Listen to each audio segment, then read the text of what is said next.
That is the hardest part of that ring. For the hardest part of the ring.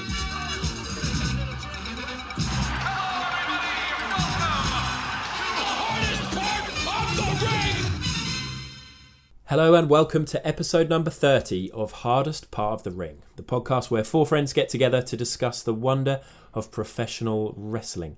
I say that in the same way every single time, and I keep thinking I'm going to mix it up, but I just can't say it any other way. So There's something to be said for consistency, though. You know? Yeah. Important. It does. I when I was listening the other day, I was like, I know Adam says that every time when we record, but it sounds like pre-recorded. Yeah. Because it is like identical. I could just not say it and then just cut in the number. Hello and welcome to episode number 21 of Hardest Part of the Ring. Anyway, this is episode 30 and that was a shambles of a start, but we're not going to change it. We're not going to change it at all. Sam's in Japan, and as you've already heard, it's just the three of us. John is here. Hello, John. Hello. Hello, Brett. Hello. So this is Hardest Part of the Ring Rewind, our first ever Rewind episode where we're going to go back and look at an old pay-per-view or some old content on the WWE Network.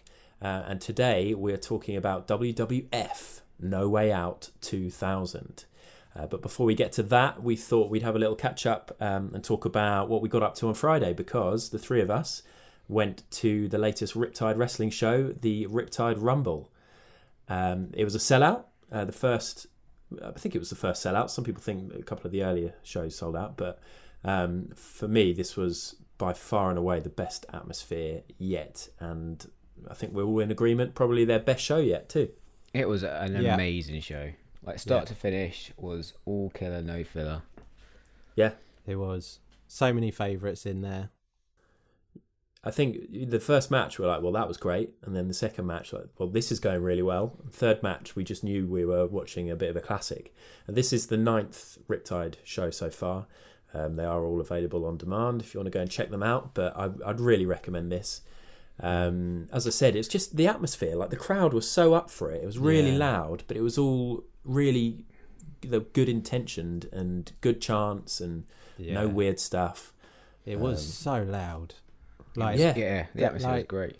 The boos during Zach Gibson, it was deafening, absolutely intense. Deafening. I think they definitely got all of it throughout, like pitch perfect. You know, like tone and how they played the matches and the Rumble itself, like with the stories and the comedy and the straight stuff. It was just so good. What was your guys' favourite match?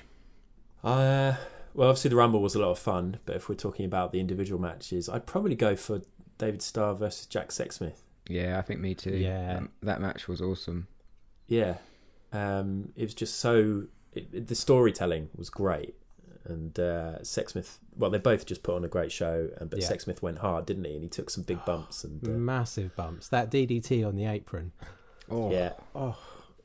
Yeah. Nasty. Yes. Saw the big red mark on his head. Obviously, the no DQ match, which was essentially a death match between Havoc and Ginny, was pretty special as well. Great to see Ginny involved in a match like that. Like, obviously, you don't really see that many mixed gender matches anyway. But at Riptide, they always do a few. But it's rare that you see somebody doing a no DQ or a death match like that. So, big respect to her. Yeah, I thought it was awesome as well. Like the Rumble, I'm not going to spoil the winner, but the pop when the winner won was insane. It was. Yeah. It really felt like a great moment, didn't it? It did. Was like it was awesome. Totally the right person. And the spot for that final elimination was really well done as well. They both went over the ropes at the same time, and it was just, so good. Yeah, I'm really looking forward to watching it again, because as with any Rumble, there's going to be bits that we missed, and to see it from different camera angles and things. Yes. But there was just a great mix of the comedy moments, as you said, and then some really great eliminations, and it just went brilliantly. So, yeah. Well worth checking out. Speaking of comedy moments, actually, there was a spot in the Riptide Rumble that plays into this pay-per-view. Yeah, hey. Absolutely right. Yeah, there was, which we should talk about now. But I just wanted to quickly say, quick shout out because we met friend of the pod and regular contributor Heel Nick Payne. He went to his first Riptide show, so we got to meet him, which was really cool. And Amir from Smart Plug podcast, from the Smart Plug podcast, was also there with Nick, so we got to meet those guys, which was a pleasure. Yeah, it's lovely. I'll say hi Nick, hi Amir, because I was keeping the spot next to the ring. Brett was on spot duty. Yeah. I We was didn't the want to lose our jumper front row. or the jacket, that you usually leave at a table. Yeah, exactly. They gave us a good shout out on their podcast, on the Smart Plug podcast. So I should say that the Smart Plug pod is available everywhere, and they are absolute workhorses in terms of podcasting. They've been known to podcast up to 5 or 6 times a week. Good Lord. Forget about it. Yeah. They review all the WWE content and loads of other stuff, so go check them out. Nice to meet you guys. Great Riptide Rumble. Let's crack on with the first ever hardest part of the ring, Rewind. The Hartford Civic Center has been sold out for weeks in anticipation for No Way Out. This will be the most emotionally charged pay-per-view in the history of the World Wrestling Federation. No Way Out, then. The WWF pay-per-view No Way Out took place on February the 27th, 2000, which was actually the day after my 17th birthday. And on the road to WrestleMania. Yeah. All Saints were number 1 in the UK charts with Pure Shores. Oh, classic. What? I don't even know that one. That's the one from The Beach, the theme tune to The Beach, okay. the film. Toy Story 2 was number 1 in the UK box office. God, I thought that was later than 2000. No, that's mad. You guys remember what you were doing in 2000? Oh, how old was I? No, A-levels maybe? No, I was. It was Art the new millennium. Foundation. Art Foundation. That's Just what I was starting doing. A-levels, yeah. Nice. Did you pass them? Some of them, certainly. According to my CV, I passed all of them with flying colours. Nice. So back to No Way Out. It was held at the Hartford Civic Centre in Hartford, Connecticut, with an attendance of 12,500 people. This was the first event produced under the No Way Out name, although there had been a No Way Out Texas in 1998, which was an in-your-house event, apparently, but this was the first proper standalone pay-per-view. And then No Way Out then continued to appear throughout the 2000s, with the last pay-per-view with that name happening in 2012. This kind of came at, what would you say, sort of like the tail end of the Attitude Era? Yeah, it feels like it was like a lot of the old guard are kind of leaving, like New Age Outlaws, and sort of DX was kind of just about to disband, I think. Yeah. And you had the sort of some people coming in from WCW, like the Radicals and stuff like that. Yeah, there was a lot of change on the roster at that time. I think, obviously the Radicals and the people like Kurt Angle and Taz and the Dudley Boys, all making their debuts within a couple of months of each other. I, for one, as a 17-year-old, was not watching any wrestling at all at that time. I think I'd taken down my Mr. Perfect poster from a bedroom wall and didn't really know anything about it. But were you watching at this time? I was watching Raw. I don't remember, because I remember these storylines. I don't remember watching this pay-per-view. But I think I must have been watching Raw at this time. Yeah. Okay. Brett? I wasn't. Again, just to be contrary, I was never a fan of DX, and I just started to switch off, when they started to pick up. Really? And I think you saw it in this pay-per-view as well. They sort of took over all-encompassing in a way, didn't they? Like, it wasn't just they were big and in moments, like, they sort of filled a lot of the shows. So I totally switched off, I have to say. But I know that's an unpopular opinion. No, it's good. It's good to have different opinions, even if they're wrong. If we move on to the card, I should say that we're going to do things slightly differently to our usual review. So we're not going to go through this match by match, because we do that all the time. And we thought we'd sort of go through some categories, which I'll get to in a minute. But the card, for those who haven't seen it or can't remember, was this. Started with Kurt Angle versus Chris Jericho for the Intercontinental title. Kurt Angle was already the European champion even. Then we had the Dudley Boys versus the New Age Outlaws. That was for the tag titles, wasn't it? Yeah, that was for the tag titles. Yeah, sorry. So we had the Dudley Boys versus the New Age Outlaws for the tag titles.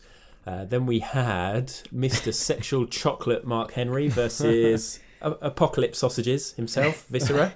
I can't believe you actually put that in the running order, Apocalypse Sausages. That's a great name. The whole way through that match as well, I was like, oh man, he does look quite tasty, you know. Like, you get a lot out of him. Yeah, he's absolutely massive. It's insane. Yeah, it's a big dude. Anyway, I'm sure we'll talk about that at some point. Then we had Edge and Christian versus the Hardy Boys, Taz versus Big Boss Man, X-Pac versus Kane, Too Cool versus the Radicals, Big Show versus The Rock, and finally the main event of Triple H versus Cactus Jack. So quite a stacked card, really. 9 matches, I think. Yeah. And then we had a running time of 2 hours 36 minutes. So it's bonkers, isn't it? Sort of shows how short some of these matches were. I mean, some of the middle ones were very short, like Taz, Bossman, X-Pac, Kane, and Too Cool versus the Radicals were quite quick. Even the Big Show versus Rock actually was quite a quick one. Yeah, I mean, Taz Bossman came in at 1 minute 23. So, I mean, that's probably the shortest match I've watched. And people say WWE buried Taz when they brought him in. So, the categories that we're going to discuss tonight for No Way Out 2000 are the best match, standout moment, worst match, what the fuck moment, MVP. So we're going to pick our sort of standout performer from the show for whatever reason. And then we're going to talk about what we have learned, and then might do this scoring thing. I've got an idea to do a scoring thing, which might be rubbish, but we might go with it anyway. We'll see. So, as I said, best match is the first category. So, John, do you want to go first? What was your favourite match? Oh, so glad you went for me first. I'm going to be quite contrary and go with the main event, Triple H versus Cactus Jack. What? That was rubbish. I know. Amazing match, amazing. Amazing match. I love the stipulation as well. Like a loser, like if Cactus Jack loses, he retires from wrestling. I really love that stipulation. It feels a bit more like it's got more weight behind it than the typical you get fired or you leave. It feels a bit more permanent. Although unless you're Ric Flair or Terry Funk, of course. I really like the fact this is the Hell in a Cell match. Would be Foley's last because it feels like obviously that match is so tied down to that character, like Mick Foley, the person. Yeah, definitely. The match itself was brutal. It was. I've got to admit, I picked this as my best match as well. Brett, did you, or have you got something different? Don't tell us yet. But no, wait, I've got something different. Okay, good. Yeah. So, I mean, I looked into this a little bit. Obviously, Triple H at that time was... I think Vince was basically kind of forced to go all in on him because they had injuries at that time with the Undertaker and Stone Cold. So, along with The Rock... and obviously Mick Foley himself, Triple H was sort of one of the headliners who Vince had to sort of go all in it on. And they'd been feuding, so he'd been feuding with Mankind initially, and then Mick Foley decided that the only way that he could beat Triple H was to regress to the character of Cactus Jack. And then they had the street fight at the Royal Rumble in January, which Triple H won. That's a great match, by the way, that street fight. It's really good. Yeah. I haven't seen that. I'll have to go and watch it. And then, as John said, Triple H offered Jack a match of his choosing, provided that he put his career on the line, basically. And surprise, surprise, Cactus Jack chose Hell in a Cell. And it was an epic encounter, really. It's been ranked as one of the greatest Cell matches of all time, not surprisingly. I just can't imagine how good it would have been watching it live. That's the only thing that I was sort of upset about, is I didn't watch it at the time. Yeah, it must have been amazing to be in that arena. Although I think the crowd was a bit quiet at the beginning because I feel they were just waiting for like the anarchy to begin. You know, for them to go outside, start going through tables, start getting colour. There was a bit where Mick Foley kind of busted a hole in the side of the Hell in the Cell and sort of tore up his arm. Something terrible. Yeah, that was a bad slice, wasn't it? Yeah. Yeah, I think I read that Mick was just initially a bit worried because they were like, "Why is the crowd being quiet? What, are we not doing enough?" And it's true, it was really quite quiet. But then it did build, didn't it? Yeah. By the end, they were banging into it. Yeah, there's obviously going to the top of the cage and sort of tease going through it a couple of times. Yeah, it must be so scary up there. Oh, it must be terrifying. It's also, not even like a secure floor. No, it feels like it bows terribly, especially back then. Yeah. Well, and because you know that they want it to give at some point as well, don't they? I know. Imagine if they forgot the panel that they've loosened up. They walked onto the wrong bit. You just have to tightrope across the metal frame, wouldn't you? Yeah. I enjoyed just a few spots that I noted down that I enjoyed was obviously, Triple H throwing the steps at Foley's head. That looked really good. Yeah, that actually so legit. Painful. Yeah. It's because Foley's just the best jobber ever, and he just takes everything, doesn't he? I was going to say. He doesn't put his arms out. There's no like skill at work, and he just takes the hit, which is why it looks brutal and great. Yeah. And then we had the failed attempts. This was probably obviously one of the worst bits, but Cactus Jack trying to throw the chairs up onto the on top of the cell. I think that was just because he cut his arm up so bad. Well, it's not an easy thing to do, I imagine, from that angle, And then, of course, we had the appearance of a 2x4, which is classic, but not only was it a 2x4, it was also covered in barbed wire and then later set on fire. That bit was amazing, where they're on top of the cell fighting, and just as Jerry the King Lawler says, what's worse than like a 2x4 covered in barbed wire, Mick Foley sets it on fire and hits Triple H with it. Such a great moment. It's amazing. That was good. I also read... just in relation to this, it's really interesting going back, and I'm sure a lot of listeners have read Mick Foley's autobiography because it's supposed to be one of the absolute classic wrestling books. Have either of you two read it? Nope. No. I struggle with non-fiction books in general, but Bret Hart's I've managed to read. Of course you have. I'm sure you read it regularly. But yeah, apparently Foley didn't know who was going to win this match until a week before when they told him. So, basically being told that he's going to retire. Obviously, we find out later that he does come back, but pretty crazy that he didn't know, and apparently he was really shocked to find out he was going to lose. But yeah, I think the build-up, it sounds like the build-up to this was incredible. So the payoff of this match just must have been so good. Yeah, and of course there's the bit where Foley goes through the top of the cage. Yeah, of course. Yeah, got to mention that. But he smashes through the rings and it just destroys it, goes right through it. And you have that great shot of like Foley just looking up at the lights, like in this hole. Blood all over his face. Yeah. Yeah. And obviously Triple H comes down, pedigrees him, wins the match. Pins him and wins the match. Mick Foley has an enormous arse. Did you notice I think that's what he says makes him a great wrestler, isn't it? Is it? I think honestly, a couple of times he bent over to pick something up. I was just like, bloody hell. So that's important analysis. And then, I mean, considering this show had Rikishi on it, that's quite a statement. Yeah, I'd say they're similar sizes. No, probably not. That's unfair. This was Mick Foley. He looked pretty slim in this. I thought Mick Foley. No, okay, maybe. No. Yeah. So as we said, Foley lost, and he had to retire. And they gave him a really nice send off. And I've recorded the little send off that they gave him at the end, which we'll use as a sting in a minute, so you can hear that too. But it was really, really lovely and quite funny as well. But then Foley bloody came back a month later at WrestleMania to wrestle in a fatal 4-way with The Rock, Big Show, and Triple H.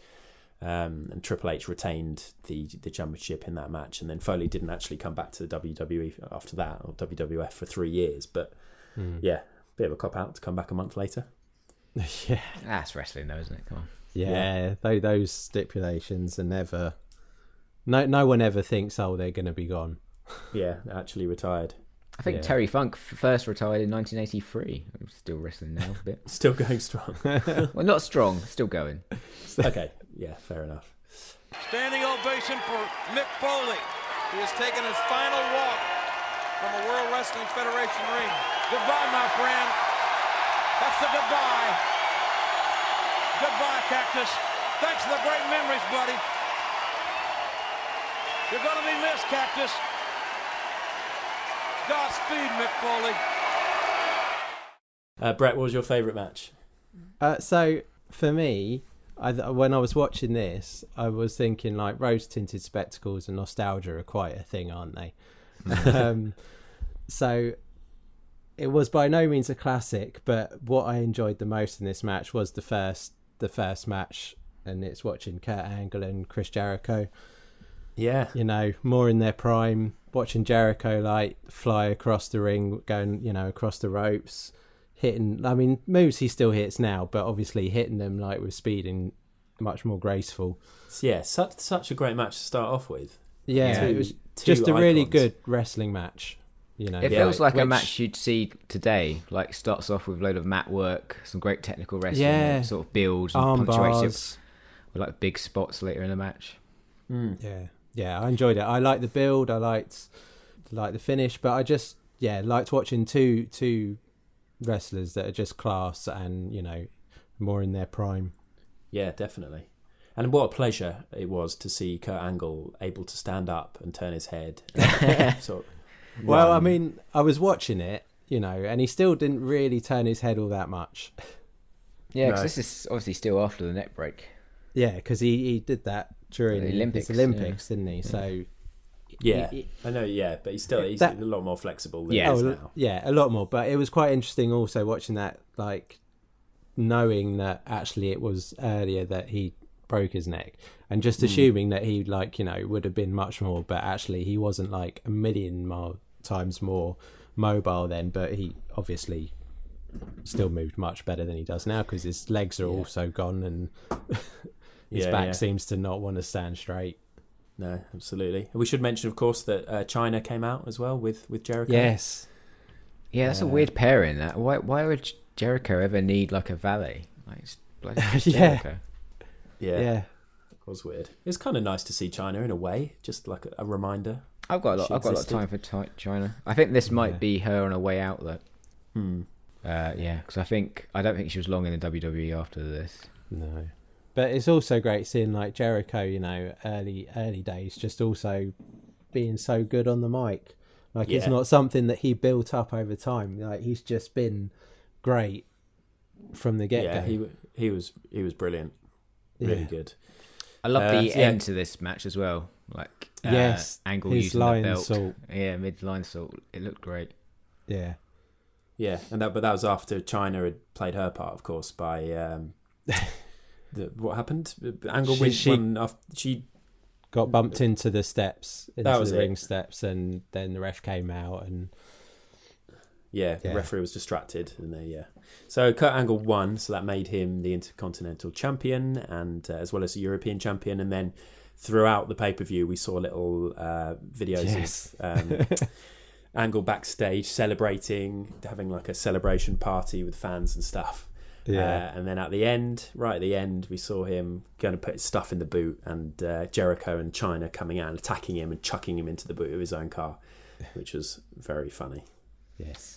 I really loved it in the promos as well, where Chris Jericho referred to him as Kurt Angel. Yeah. Kirk Yes. as well, wasn't he? He was like, Oh yeah, calling him Kirk Angel. Kirk Angel. So Yeah. good. It's brilliant. Maybe I've got a little recording of that section as well. So listen out for that in a minute. And you talk about your three eyes. I agree, because in my mind, you're an idiot, an imbecile, and an ignoramus. Next up, the next category, standout moment. So basically, just anything that made you just think, "Wow, that was amazing," or "That was really cool." Brett, do you want to go first? Okay. I guess what was really cool, but also I was like, holy shit, I'm sort of glad they don't do stuff like that now, was when X-Pac... oh no, that wasn't even on the show, was it? No, but you can say it. You can. There say was a it. clip of him blasting the came with the flamethrower. flamethrower, yeah. No, that was on the VT. That was on VT, wasn't it? That was in the build-up to the pay-per-view. But Yeah, you know, but if that was your standout moment, then that's all right. That was crazy. I was like, my God, what are they doing? Obviously, I don't think it went anywhere near his face, but at the same time, you're leaving that in charge of X-Pac. Yeah, Brave man. yeah. It's mad the stuff that they were able to do. And in fact, just the pyro across the board on this show, like when it kicked off with all the fireworks, and then obviously Kane coming out with his flames on the ring post, just so cool. Yeah. I mean, surely there's better ways to save money than on pyro, but I don't know. Who knows? Maybe like do less shows.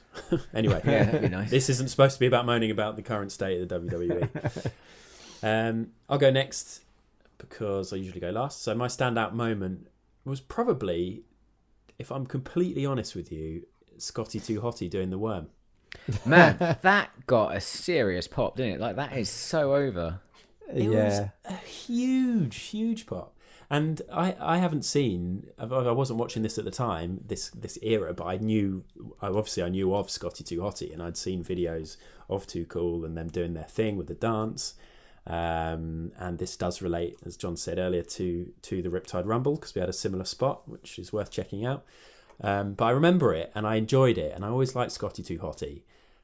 His hair coming through his hat. They were so ridiculous, weren't they? Yeah. Grandmaster Sexay and because they sort of teased it, didn't they? They teased the worm Yeah. a couple of times during the match, and it didn't happen. And then it happened, and the crowd went mental, absolutely mental. And I enjoyed that whole match way more than I should have done. I thought that match was going to be awful, but it was really fun.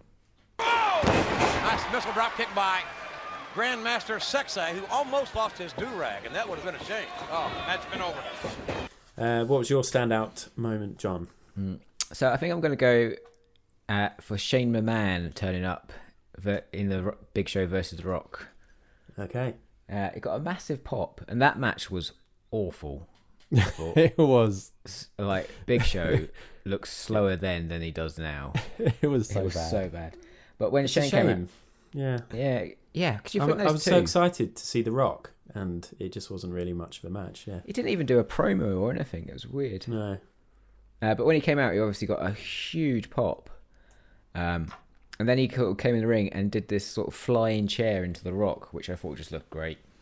Looked really cool. Looked brutal. As I say, that's one thing I noticed on this pay-per-view is how many of the matches started with the second person like doing their entrance and then running into the ring and immediately attacking their opponent, and then them ringing the bell. There's none of the, and again, that's probably why everything was a bit snappier and quicker. There was none of this. Yeah, everybody coming to the ring, doing more announcements. Plus they had the what I did love watching this was the old person doing like announcing the wrestlers like as they were walking in. So like you say, rather than doing it in the ring once everyone's there, like it was as they came in, as they were walking in. I mean, you couldn't hear. Total hear it nostalgic voice.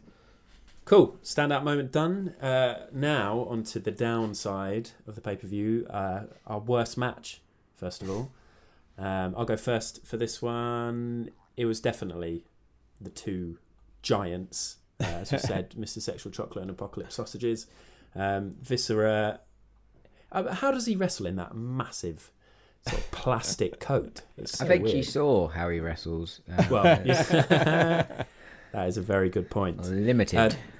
The great thing about this is that this all happened at the time that Mark Henry had got Mae Young pregnant. Later we found out that she gave birth to a hand, but that's something that we talked about on our Mae Young Classic episode, which was one of our, I don't know, it's like episode 3 or 4 or 5 or something, but you can check that out if you fancy it. But absolutely mental, that storyline, and completely ridiculous that this match happened. Yep. You can't have two huge guys wrestling each other. It's just not going to be good. At the start of this match, JR even said, "This isn't going to be a good match. Not a lot of technical stars for wrestling in this one." Yeah. 900 pounds between them. Oh, yeah. It was bad. I mean, it's one of a few, but yeah, this one was standout. Yeah. There were some nice bits, though. Like Viscera Samoan drop on Mark Henry was good, because obviously Mark Henry's heavy. And then Mark Henry did manage to lift the Viscera. I can't remember what he did, though. It's just a power slam, I think. Oh, yes, power slam for the win. Yeah. And it was quick. This match was quick. Yeah, three and a half minutes, basically. But it's one of those, whereas if like this kind of match happened nowadays, we would be like, oh, why on earth, what ridiculous, why, how dare they, so stupid. But because it's the old days, it's like, haha, this is so funny and so stupid.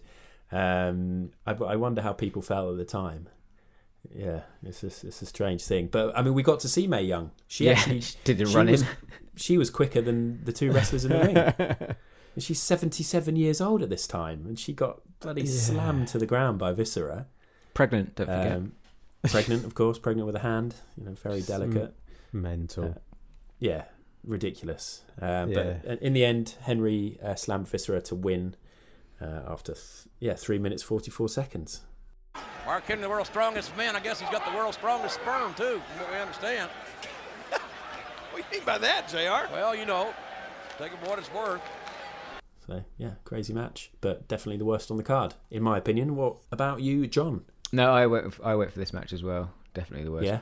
I did think the Big Show Rock was bad, but I think Henry versus Viscera probably takes it. Yeah. Brett, did you agree? Yeah, I agree. And I thought, definitely this one was the worst. I thought Rock Big Show was bad, and obviously Taz Big Boss Man as well. Oh yeah, that was just such that wasn't even a match, was it? No, it's like an immediate interruption, wasn't it? It was, there was a few on this card that just I mean, luckily they were all pretty quick. Yeah, that's the thing. No, nothing outstayed their welcome. Next up is the what the fuck moment. So this is referring to any moment that just sort of made you think, what the fuck? What has just happened? What is going on? This is mental. I can't believe this. John, do you want to go first? Yeah, so obviously we already mentioned Mae Young sort of appearing in that whole storyline. But my what the fuck moment is got to be Prince Albert and his ring gear. Well, and his name as well. Yeah. I mean, he was just like awful, wasn't it? I do remember like him back in the day, and I was just thinking, this is just all wrong. Yeah, it was just grim, like this weird bondage gear, but he's super hairy, bald, so hairy. Yeah, his back was unbelievable, like a carpet. And it was total bondage because it was like shiny, latex, wasn't it? His gear. Yeah. Although crazy. Take my hats off to him. That choke slam powerbomb looked bloody sick. Yeah, that was immense. That was a great moment in a shit match. Brett, what was your what the fuck moment? So mine, like, I guess it's no surprise, right? Because we all know. But watching the Hardys versus Edge and Christian and just hearing Jerry's commentary throughout the whole match all around Terry Runnels, and it was just so uncomfortable, so terrible. It was like, as I say, I know it's no surprise, but it's just how bad it was I guess the what the fuck moment. Yeah. Hi, Terry. Oh, I'm so glad to see your back, and then to see your front too. Oh, look. You're perverse sometimes, you know that, don't you? Those little puppies are peeking at me. It was awful. It's actually just hard to watch that match because of that. It was because of that, and it was constant. Like, he wasn't watching the match at all. He was just being a leery old man. And like, we all know that's what he is. And I won't claim so you're talking like... about... Oh, sorry, you did say Jerry, didn't you? Jerry, yeah, not I thought JR. you said JR. Yeah, okay, carry on. That I won't say like, because he did that a lot back then, and I won't say when I was watching back then that I was perhaps taking as much notice of it as you do now. Yeah, of course. But it's just awful, and he's sort of still not as bad, but he still does that stuff. He was basically being a horrible pervert, wasn't he? Just referring to Terry's. I mean, let's face it; those were extremely like 90s fake boobs, weren't they? Like beach balls, basically, like Pamela Anderson style. Just referring to them as puppies, and every time she came on the screen, sort of making sort of not very nice sounds. But that's what we're going to get when we're watching wrestling from this era. Yeah, it was just a shock of how much it was, especially just like in one match. It was just, yeah. It was crazy, but I did find it funny. So you can laugh at it now because it's not happening now. Yeah. So yeah. Look at the smile on Terry's face, and oh, look at her bounce away. Man, what a little bitch. Edge and Christian, how do you guys feel over? My what the fuck moment was it was actually the Big Boss Man coming out, because I didn't look at the card before I watched this because I wanted to be surprised, and I had no idea that he was still going at this point. No, I was surprised by that as well. I thought he went and came back, didn't he? Yeah, Don't I know. think so. Yeah, he went and came back, and I mean, the problem with the hardest part of the Ring Rewind shows is that it's definitely going to show off, definitely my lack of knowledge. But obviously, we're not all experts from this era. We were saying just before we recorded that Sam, I think, did pay a lot more attention at this stage, and because he's little bit younger than us, was still watching and still into it. So I'm sure he'd have some interesting insight. But he's gone to Japan, so screw him. He's also got that memory that remembers everything, whereas I have the memory that forgets everything. Yeah. But really, I was delighted to see Big Boss Man, even if he had his he didn't have his blue police shirt on. But No, I was just looking him up on Wikipedia. I had no idea he died. I thought he was still alive. R.I.P. He was. They were talking. Moment silence, right? Show some respect. Okay, nice. I was wondering how long we could keep that going. That's gonna be a great podcast, guys. Yeah, I might extend it in the edit to like 10 minutes. 10 minutes of silence. I won't. I haven't. Good. No, I was just going to say, they talked about him being like a prison guard. Yeah. Like, had he actually done that in real life? Because obviously he was supposed to be a policeman. Oh, I just closed the window. Hang on a second. Hang on. I thought you were talking about a real window then, John. Yeah, so did I. Oh, no. It doesn't say anything. I can't see anything about... Oh, Christ, I've opened up something else now. Oh, I just wondered if it was like they were rewriting his character, or when he went off and wasn't in WWE anymore, that he was actually being a prison guard. Prison guard, I wouldn't be surprised. Yeah, which wouldn't be surprising at all. No, I imagine a lot of wrestlers have ended up doing jobs like that. Next category is MVP. So this is your standout performer. For whatever reason, might be that they were particularly good at wrestling in their match, or they just did something cool. So I'll go first quickly. Initially I went for Mick Foley, and then I sort of thought, actually, that's probably a bit too obvious. So I've gone for Chris Jericho.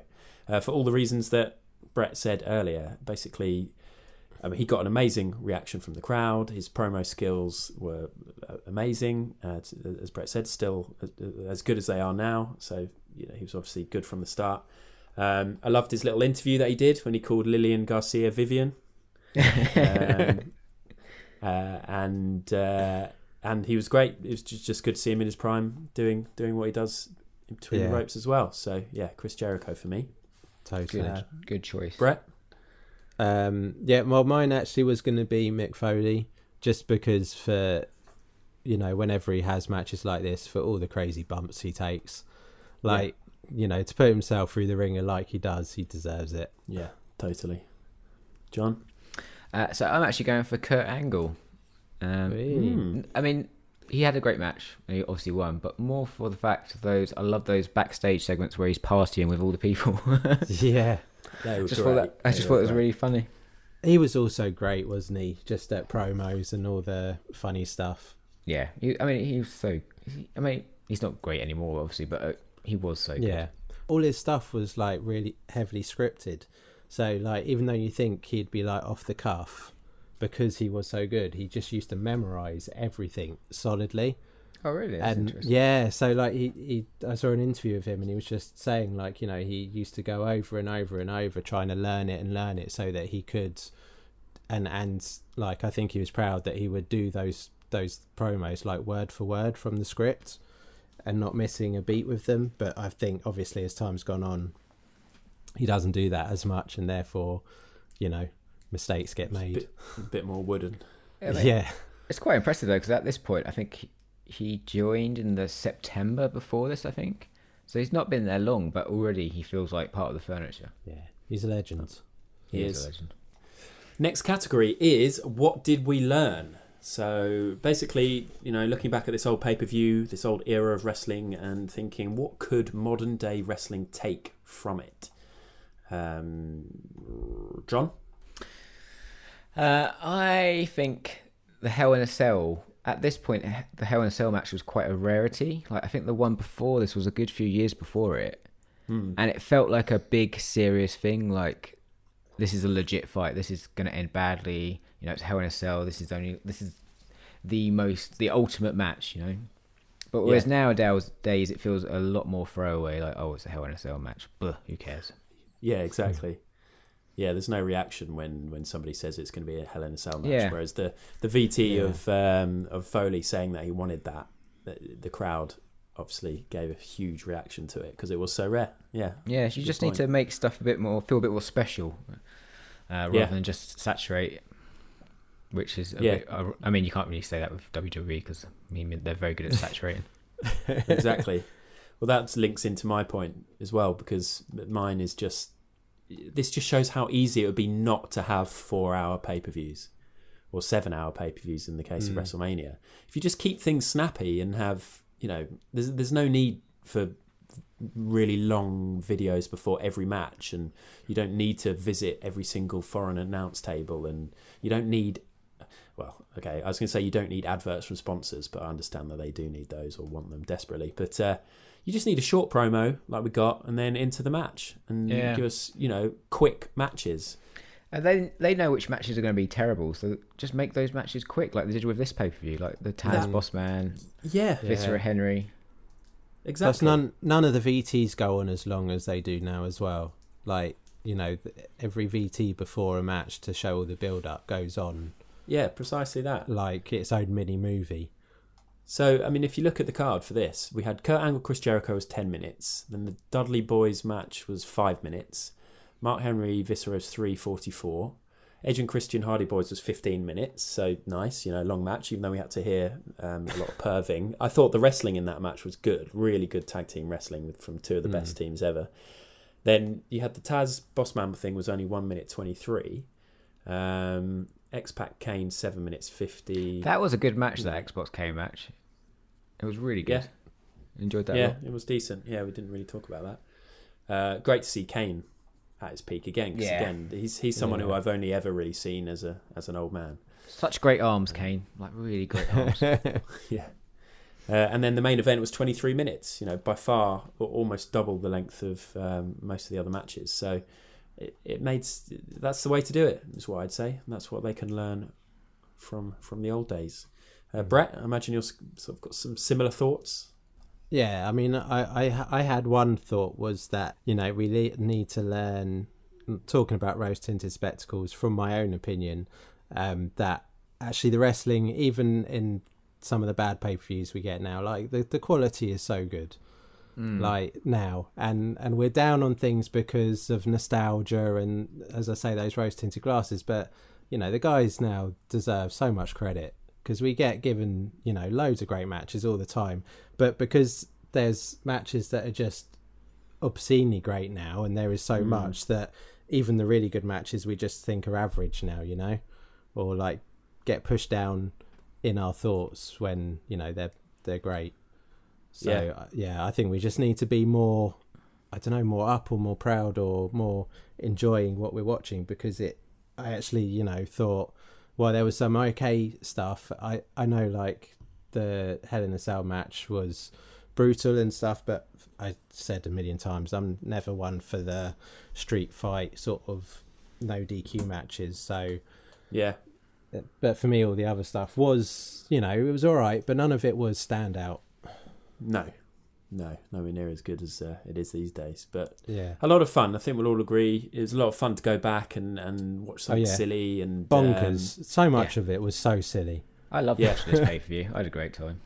Yeah, it's weird sort of knowing the results of some of the bigger matches. I'm a massive one for not trying to avoid any spoilers, but it was still loads of fun. So, that's the end of our review of the hardest part of the ring rewind for WWF No Way Out.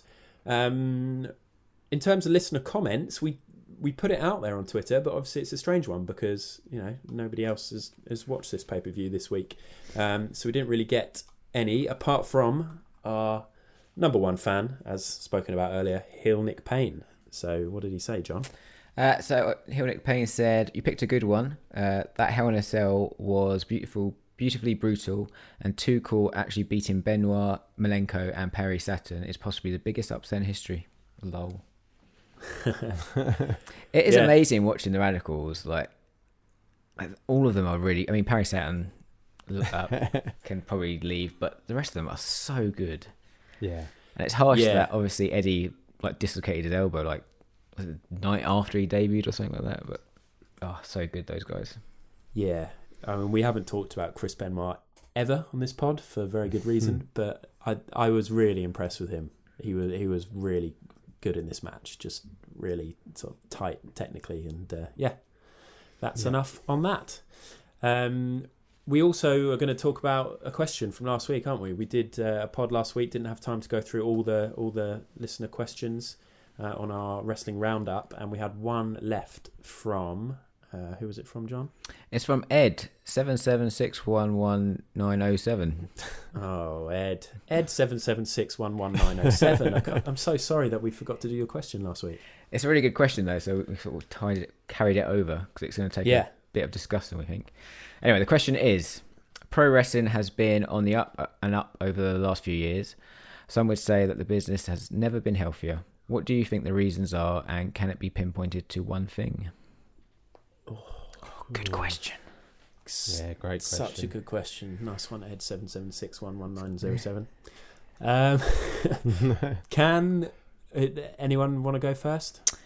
I can take a punt at this.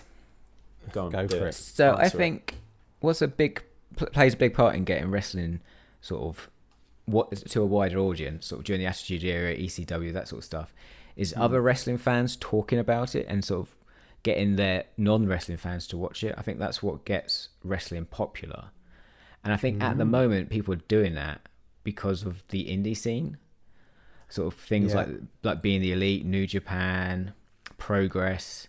I just think the indie scene at the moment is so strong, and people are so excited about it. That is what's making the business healthier than it's ever been. Because it's easier for people to talk about it on social media and post GIFs and videos and and everyone's got streaming services and I think the social media thing definitely helps. Like, because I also remember, when it came about, started to follow, some of the big wrestlers on Twitter or whatnot, and it'd be like The Rock or Cena or whoever, and a lot of the wrestlers used to just like do motivational tweets, or like it was all gym and eating sort of thing, and so therefore it wasn't much worth following. You end up hit unfollow all because it's not entertaining.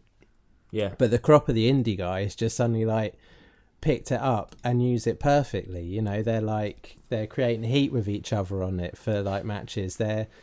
There's obviously a good community of friends within that scene, so they're like ribbing each other all the time. It's just like there's so much fun on it now as well, so that you interact with the people that you then want to go see, or you want to get the streaming service to see, and I think that sort of helps it multiply tenfold.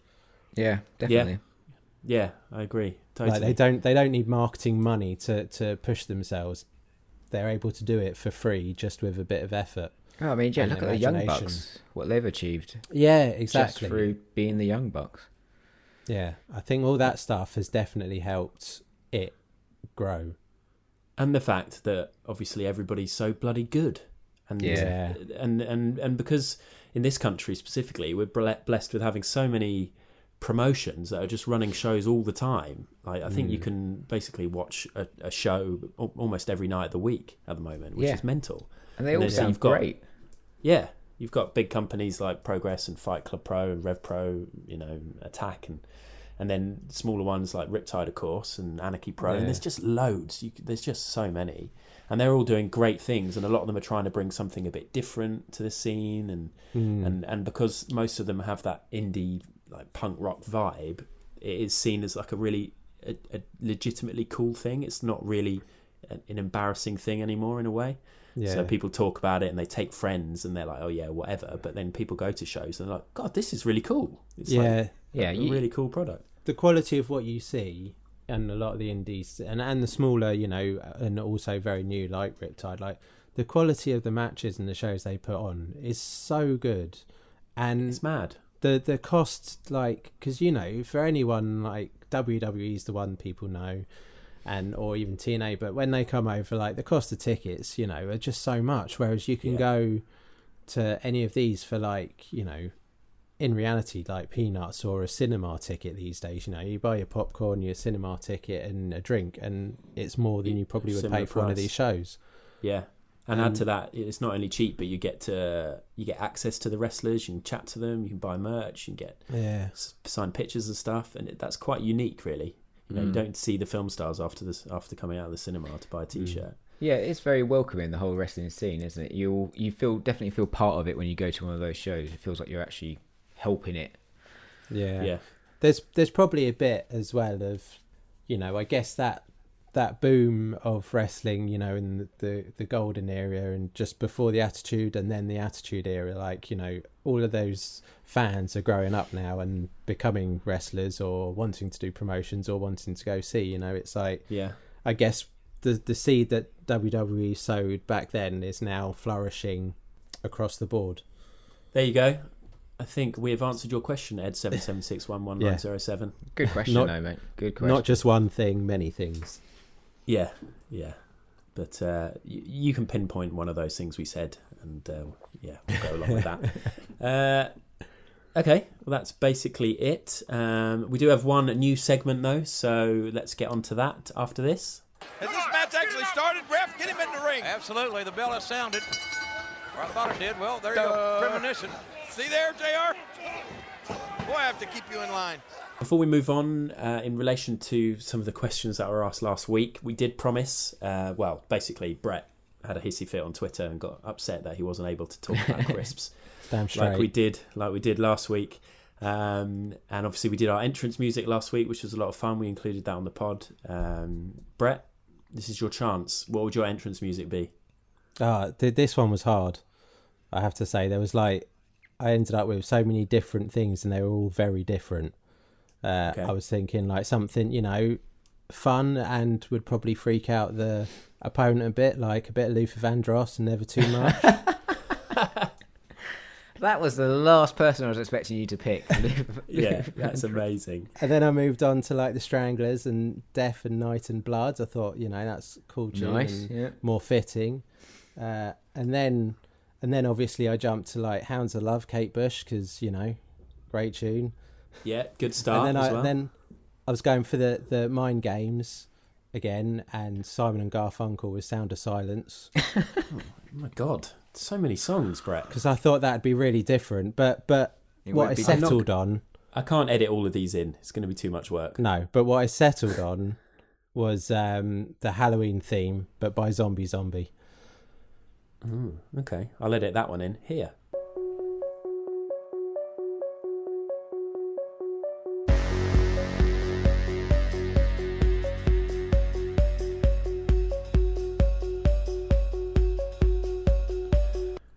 Nice. Okay, and what about crisps? Top 3 crisps? Bang, bang, Top bang? 3 crisps. Scampi fries, number 1. Oh, good Lord. That's disgusting. Not even crisps. Absolutely revolting choice. Can't believe this. Number 2? This is why you were wrong. Roast beef Monster Munch. Oh. There's a roast beef Monster Munch. I'm not a fan of beef Damn crisps. straight there are. I'm a big fan of beef hula hoops. Yeah. Okay, number 3, Brett. Number 3, Walker's Max Paprika. Oh, they are good. I'm on board with that. Good. Okay, you redeem yourself there. Well done. Okay, good. Brett's entrance music and crisps done. That was really important. Pleased we got that out of the way. We've got a brand new segment coming up after this. Hi, this is Apron, the hardest part of the ring robot. Adam didn't record any more stings from No Way Out because he is a terrible host. I mean, come on. Seriously. I might have to host the next episode myself. So, we're not doing hardest part of the ring championship because Sam's not here and nothing's really happened. But what we are going to do is this.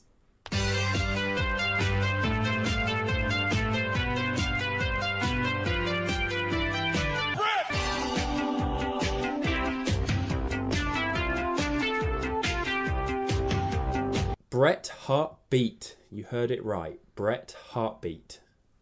Bret, what is this all about? So, I love wrestling and I love art. So obviously, because of that, I follow a lot of great artists who, like me, create loads of wrestling-related art. Yeah. And these are people that I thought, our listeners love wrestling, so it's worth sharing out, to this community. Just think of this like Tony Hart's gallery on Heartbeat, except for this is an audio thing and art's visual, so you are going to have to go check out our Instagram and Twitter to see the guys' work itself. Also, that Tony Hart reference is probably going to date you a bit. There's going to be a lot of listeners who'll be like, Tony Hart? Is he like Bret Hart's second cousin or something? Yeah. Anyone under 30 has no idea what's going on, but hopefully they like art. Yeah. So who are you recommending this week? So this week, it's a guy called Lance Scheibe who has a webcomic which I follow on Instagram called For the Title, and it's it's an ongoing story that follows the adventures to bring Macho Ghost back to life. So there's a character called Macho Ghost, and he is a ghost, obviously, wants to come back to life, and there's another character called Warrior who is, you can guess where he comes from, and there's this great story that you get a new panel, I think like once a week or 2 times a week, and they're going along having matches in streets and all manner of places against crazy characters to win back the champion, which gives the champion a wish to bring back Macho, which is bonkers.